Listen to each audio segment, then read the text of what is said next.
Okay, now, before we start chatting to my guest, Caster Semenya, let's take you back to London 6 years ago. Neon Saba, Wilson, Semenya. It's going to be an absolute tear-up. They know the three medalists, but in what order are they going to be? On the outside comes Caster Semenya. She was poised and she waited. Neon Saba's still fighting to hold on to the silver. She will. And RJ Wilson will pick up a bronze for the USA. Wow, 155.17. It's a lifetime best for the South African. And she does equal Maria Mutola's 3 gold medals at the World Championships. It was never in doubt. She was poised, she waited. Neon Saba tried to stretch out the 800-meter final. Wilson tried to stretch out and keep in the mix as well. But it's the fastest time in the world. It's a lifetime best. And Caster Semenya, well, 2 Olympic golds, now 3 World Championship golds over 800 meters. And now a fabulous book, Caster Semenya. Welcome to 702 Drive. It's great to have you with us. Thank you. Good afternoon to everyone. Thank you for having me. I'm going to read for people in a moment how you describe running, but I want to ask you, in a race like that, can you describe what that feels like? Because most of us, and probably all of us, will never quite know. Earlier in the race, coming down the back straight, I think you're 4th.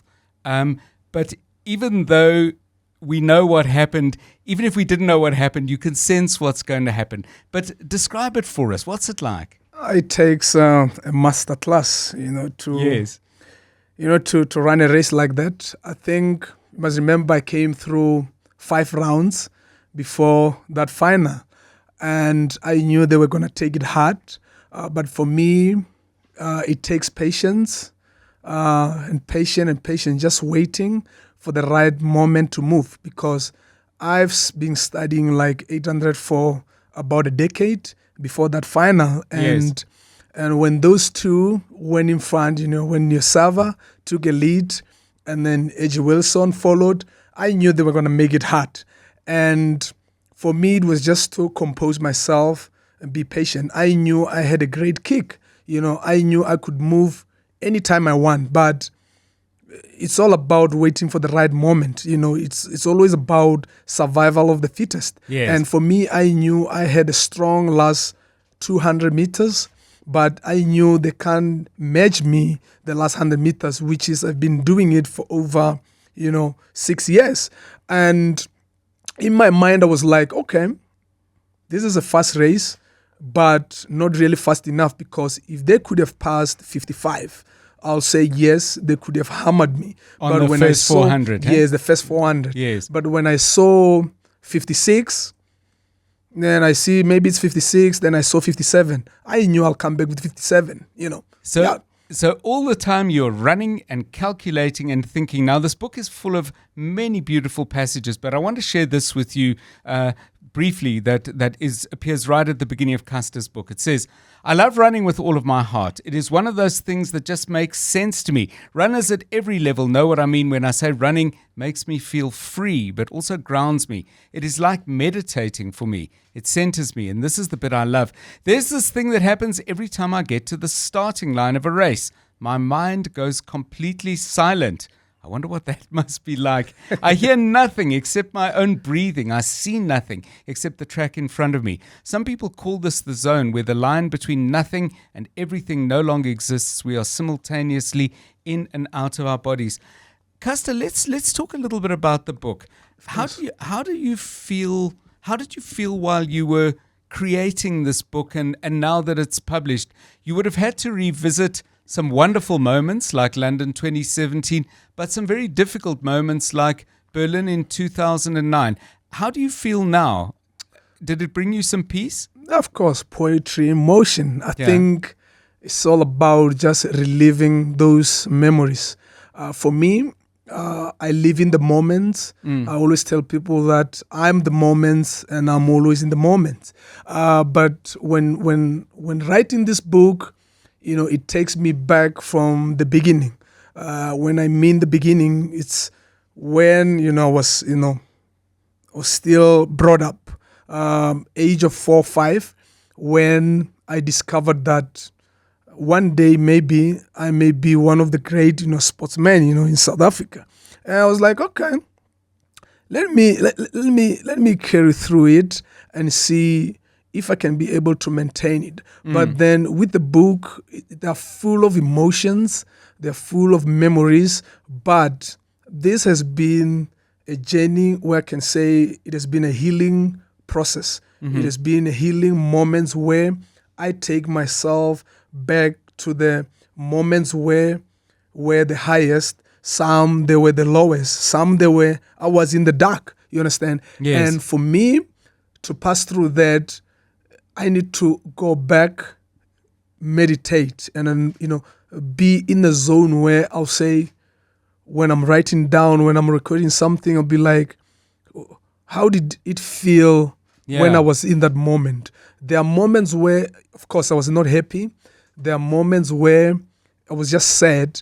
But as long as I can recall, most of the times I've been happy. Yeah. When I was sad, it will be those moments where I feel like people who were supposed to be there for me, people who were supposed to be there to support me and guide me, they were not there. Yeah. But running has always been a mechanism where it makes me feel good, makes me feel happy, where I feel free when I run. And I make sure that when I dance, I'm perfect, in that. It's like I'm doing the moonwalk, Michael Jackson and stuff like that. It's interesting because you started moving at a very early age, and I'm looking at right at the beginning of the book where you say, I took my first steps at 7 months. From there, it seemed like I was flying from one place to the next. My feet were always bleeding because the floor of my parents' home was made of rough cement. And then you say this sentence, which I think is very evident throughout the book. You say, even as a toddler, I was fierce. Now, probably in your adult life, that fierceness was essential given all the attacks on you from so many quarters. But when you were younger, what made you fierce? Did you know there was something waiting for you you had to go and get in a hurry? I think it comes within. Yeah. It comes within you. Yes. I think I always tell people that when you know your purpose, you know it. You know you are here for a reason. For me, I've always tried to understand myself even better from a young age. To say, I always questioned, my sisters, like, what do you think I stand for? You understand? And I always asked my parents the meaning of my name. And then when they say the one who guides, I was like, okay, that's interesting. That means if I'm the one who guides, I must live a fearless life. Yes. I must be fearless. And everything that I do, I need to do it with full emotions. I need to do it with that feeling to say, look, hey, guys, I'm here. You must feel me. You understand? So from the younger age, there was nothing that comes in front of me that will stop me. You understand? I was fearless to an extent where I remember from young age when, I cracked those, my toes. I can still imagine, I can still feel that, the blood and the sweat. Yes. You understand? When I jump over, the roof, when I jump the fences, when I ran around, my cousins, I was that, kid. Then they would always ask, where is she from? I say, I'm not from this world. You understand? But that comes with that, self-belief. Yes. The determination, believing in what you do and standing what is right. You understand? But since from young, I've been that kid to say, look, if I want something, I'll go for it. If I start something, I finish it. So it has always been me. Yeah, Yeah. From a very early age, and you say in the book, and it's two simple sentences, I was determined to make something of my life. I just had the feeling I was meant for a life that was bigger than what the village had to offer. Well, it certainly turned out that way, but there's lots more to talk about. We're in the company of Caster Semenya. The book is a beautiful one. It's an inspiring and interesting and fascinating read, not just about what happened on the track, but need I tell you, because it's Caster Semenya, so much else that she had to deal with, everything thrown at her and the way she dealt with it. The book's called The Race to Be Myself. We are going to come back to our conversation in just a moment, but first let's get you home. John Perlman on 702. 3 to 6 p.m. 702 Drive, we're with Caster Semenya through until 6 o'clock. We're talking about her autobiography, which is already out and is going to be released later, I think this week or early next week. You want to get yourself a copy. It's called The Race to Be Myself. Caster, I want to read again something that you wrote right at the beginning of the book, and then we'll talk about it. You say, I want everyone to understand that despite my condition, even though I'm built differently than other women, I am a woman. Of course, growing up, I knew I looked and behaved differently from many of my peers, but my family, my community, and my country accepted me as I was and never made me feel like an outsider. The beauty of my childhood was that I never felt othered or unwanted. This is the source of my strength. I have never questioned who I am. And yet you found yourself in a world where not only did people question who you were, but they made medical examinations of you and released the findings without even consulting with you. It must have been incredibly difficult, and I know you've come through it strong. We saw that on the track and off, but it must be something that you're still dealing with, and perhaps in writing the book, there were some memories that were hard to deal with. At the beginning, I'll say it was difficult, but when you are coming from a background where you have this full support from your parents, you have full support from your siblings, the community, people you have been around that surrounded you with that full love. And for me, I learned from that day, you know what? This is about self-discovery. This is about self-love.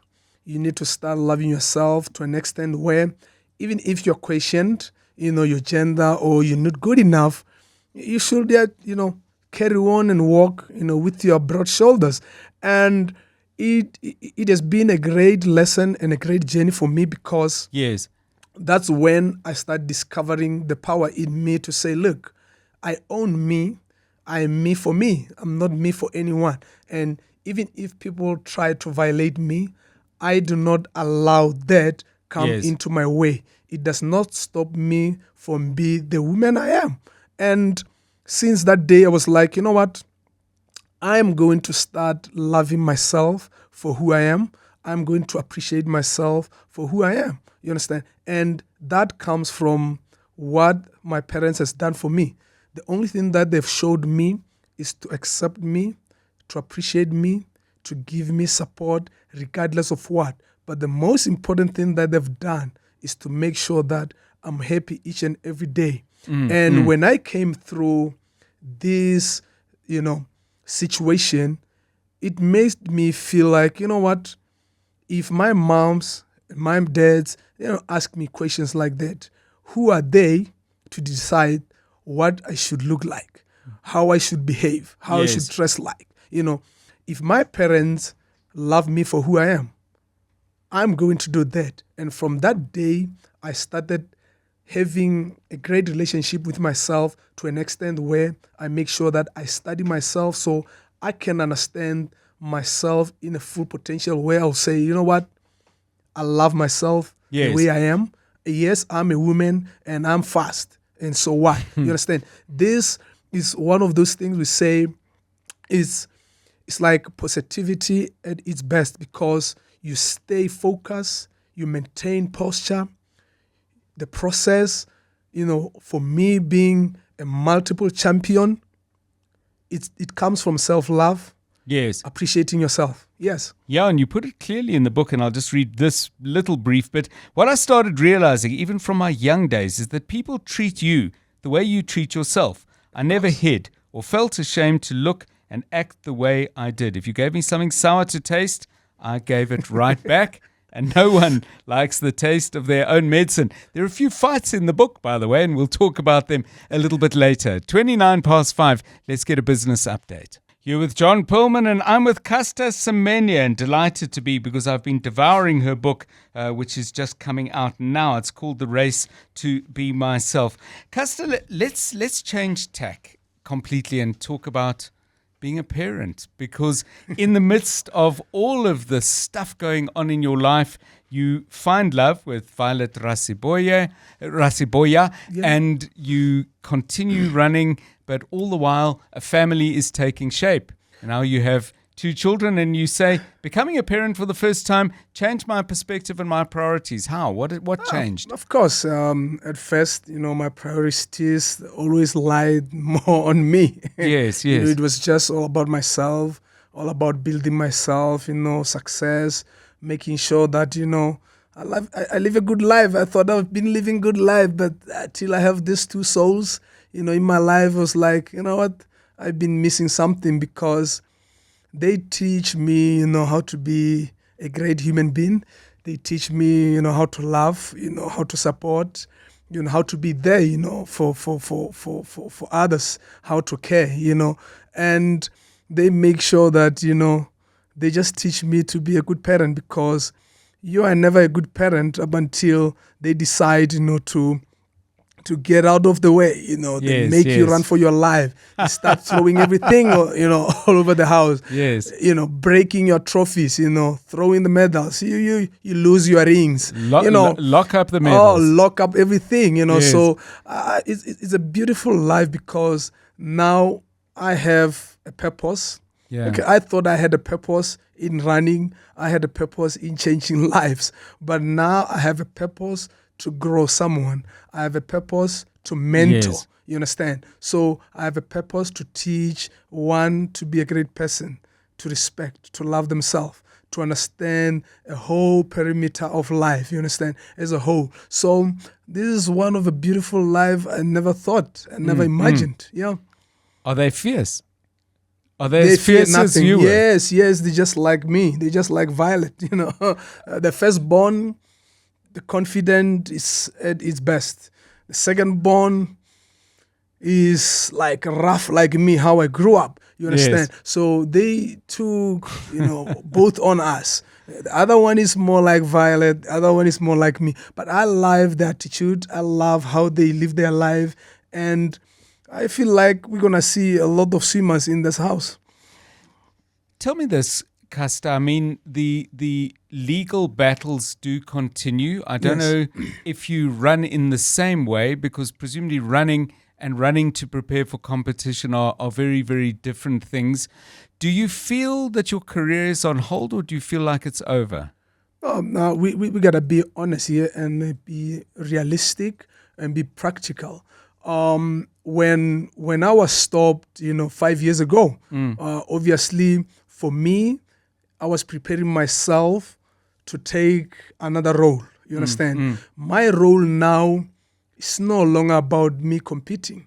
You understand? It was me about having fun, understanding to fight for what is right. You understand?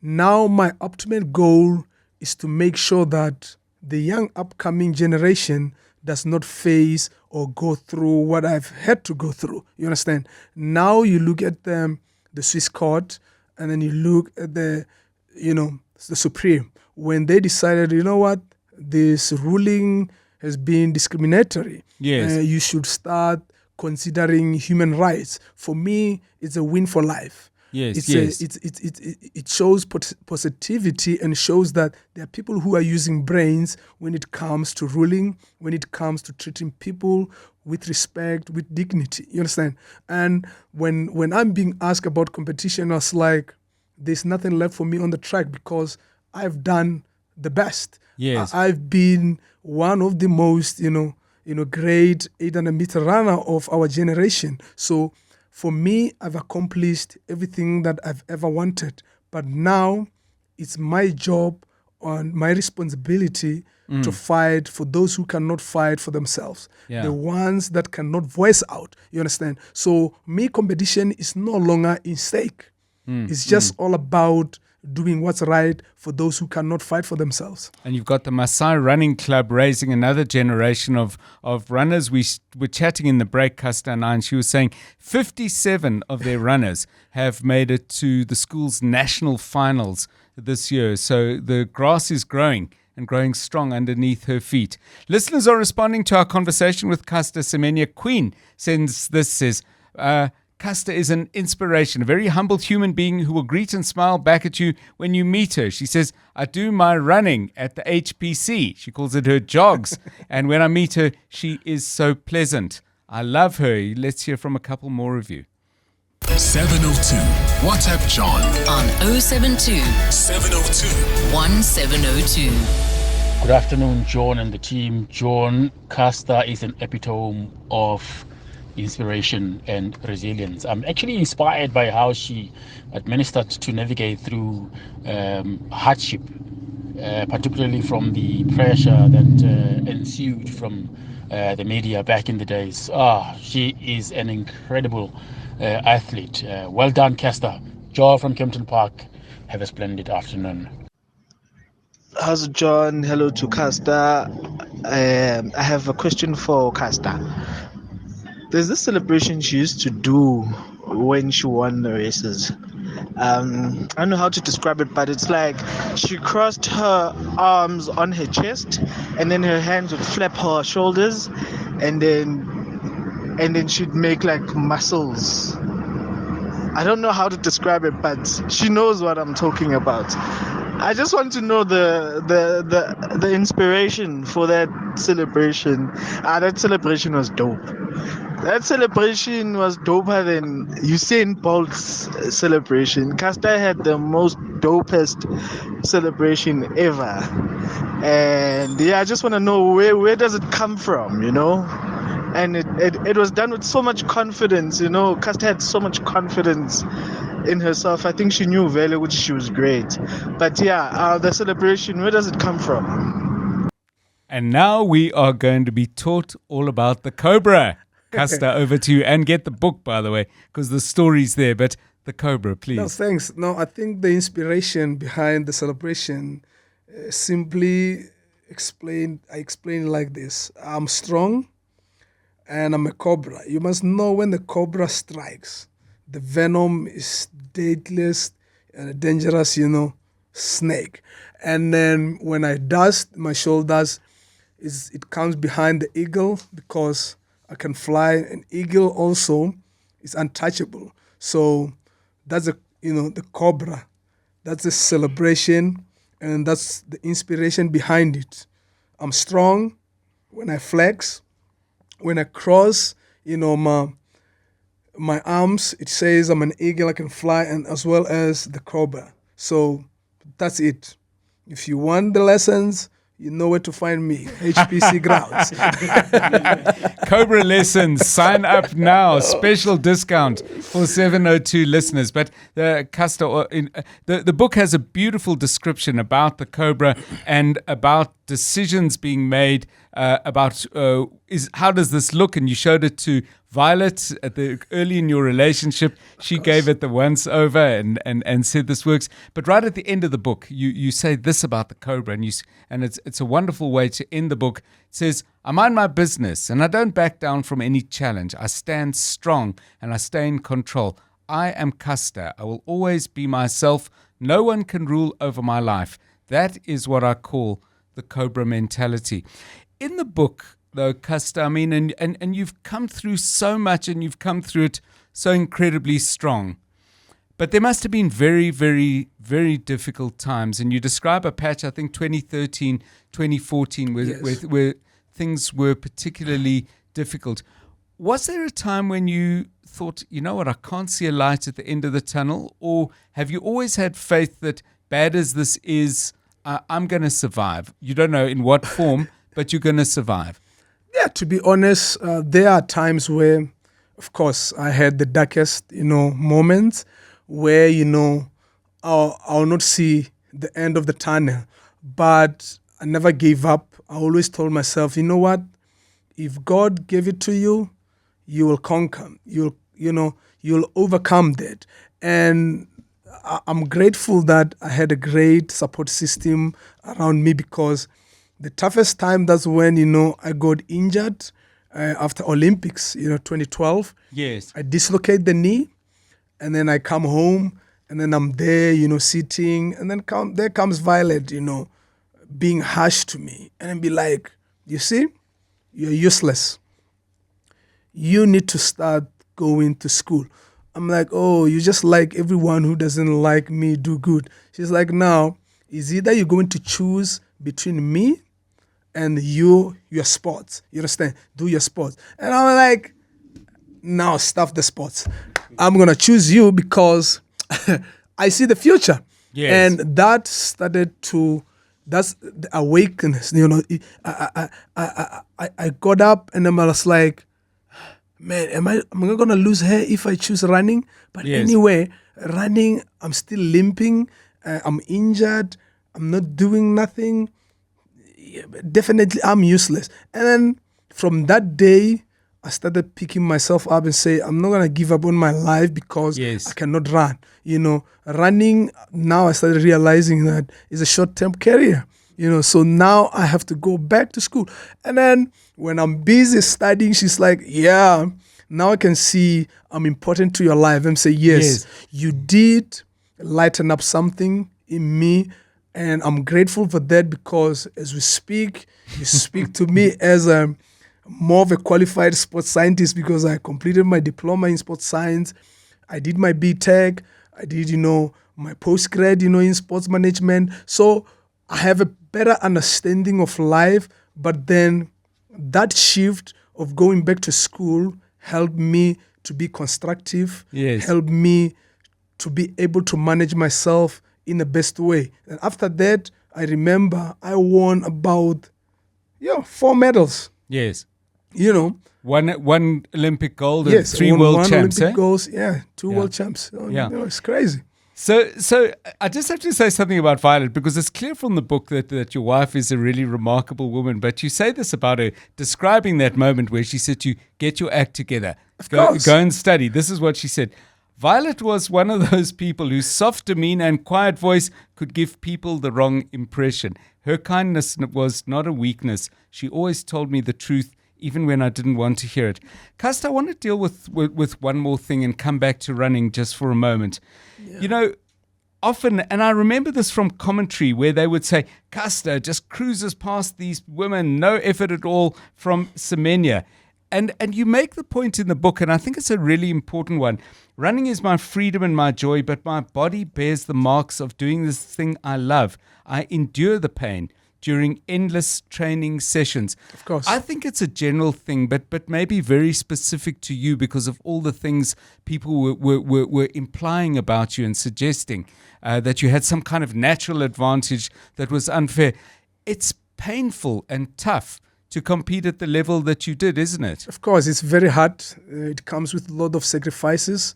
I had to sacrifice good times. I had to sacrifice being with my family, you know, be with my friends, you understand, out there. I worked hard, you know, each and every day. I never miss a single session. I wake up every day, 5 o'clock. When people are sleeping, I'm training. When they wake up, I'm training. When they're training, I'm training. When they're the first people to walk out of the track, I'm still working. Yes. So it takes, you know, a strong mental human being to enjoy that. Because for me, I always said, repeat it up until you can't get it wrong. Yes. It's all about mastering what you do. What commentators don't understand is that all those 200 meters, they say, I cruise through them. I make sure that I work my ass hard. Yes. You know, those 200, I repeat them maybe 6 times.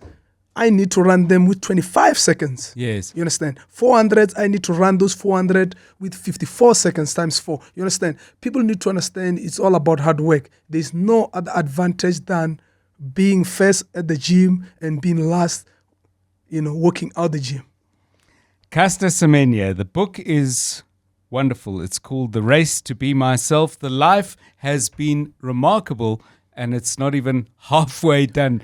Thank you so much for sharing with us your stories, sharing with us your book, and, of course, sharing with us your time here on 702 Drive. Lots more to come, but not right now because we are all out of time with Caster Semenya. Many, many thanks for being with us today. Thank you. I appreciate you. Thank you for having me. 702 Drive. News. Experts. Analysis. Where things stand. What you need to know. Drive home with John Perlman. on 702.